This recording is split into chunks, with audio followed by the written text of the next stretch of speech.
আসসালামু আলাইকুম এভরিওয়ান। চারিদিকে শুধু বিপিএল এবং বিপিএল কলরব, এমনকি কমেন্ট বক্সে শুধুমাত্র বিপিএলকে নিয়ে কিন্তু প্রশ্ন এবং বিপিএলকে নিয়ে কিন্তু মন্তব্য থাকে। সেই বিপিএলকে নিয়ে কিন্তু এখন নতুন করে একটা শঙ্কা শুরু হয়েছে, সেটা হচ্ছে যথাসময়ে কি বিপিএল আয়োজন হবে কিনা।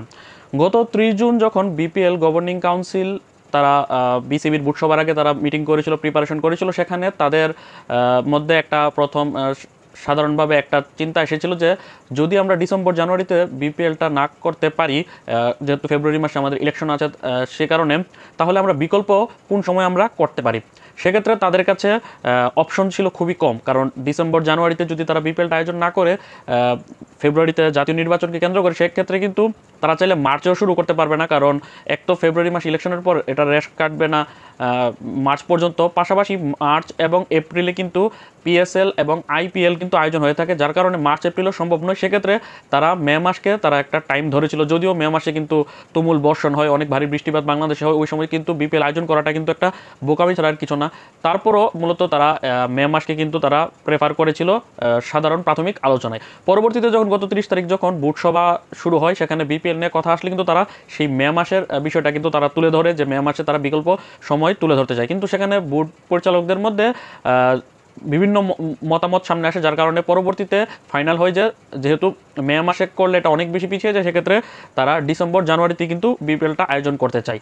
যদিও মে মাসে সরানোর পেছনে বিপিএল গভর্নিং কাউন্সিলের একটা মহৎ উদ্দেশ্য ছিল যে তারা এই দ্রুততম সময় ডিসেম্বর জানুয়ারিতে বিপিএল আয়োজন করতে গিয়ে তারা হুড়হুড়ি করে গত বছরের মতো ঝামেলা করতে চায় না, যার কারণে তারা পরবর্তী সময়ে একটু সময় নিয়ে করতে চায় যাতে বিপিএলটা ভালোভাবে করা যায়। এটা একটা মহৎ উদ্দেশ্য। কিন্তু সেই 30 জনের বুট সভায় ফাইনাল ডিসিশন কিন্তু এটাই আসে যে বিপিএল ডিসেম্বর এবং জানুয়ারিতে আয়োজিত হবে। এবং যখন বুট সভা শেষে যখন বুট সভাপতি বুলবুল সাহেব যখন মিডিয়ার সাথে কথা বলে, সেখানে কিন্তু প্রেস কনফারেন্সে জানায় যে তারা ডিসেম্বরেই শুরু করতে যাচ্ছে আগামী বিপিএল।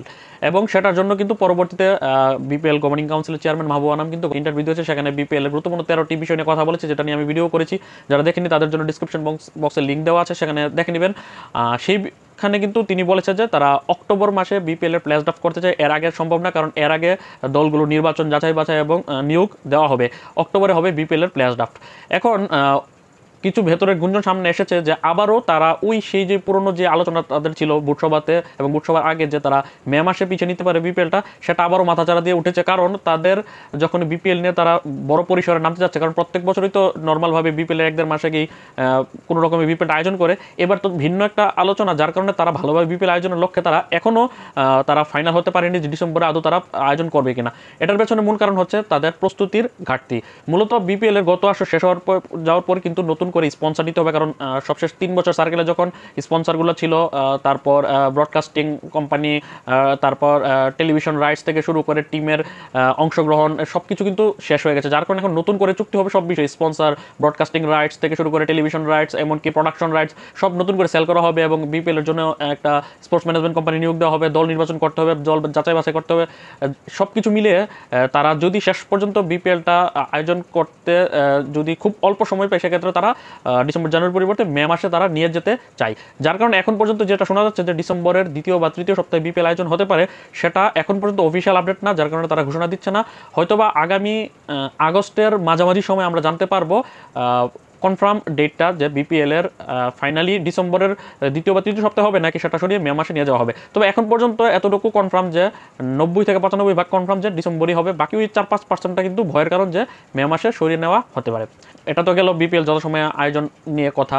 থাম্বনেলে আরেকটা বিষয় নিয়ে আমি লিখেছি, সেটা হচ্ছে বিপিএল এর ভেন্যু তালিকায় যুক্ত হয়েছে, সম্ভাব্য ভেন্যু তালিকায় যুক্ত হয়েছে আরও নতুন 2টি মাঠ। আমি আমার ওই যে 13টি গুরুত্বপূর্ণ বিপিএল আপডেটের মধ্যে কথা বলেছিলাম, আবারও এটার মধ্যে বলছি। যেটা হচ্ছে গতকাল যখন মাহবুব আনামকে প্রশ্ন করা হয় যে বিপিএল এর ভেন্যু কয়টা থাকবে আসন্ন বিপিএলে, তিনি জানান যে ঢাকা, চট্টগ্রাম, সিলেট তো আগে থেকেই আছে, এখন নতুন করে তারা ভেন্যু তালিকার মধ্যে বগুড়া স্টেডিয়াম, খুলনা স্টেডিয়ামকে রেখেছে।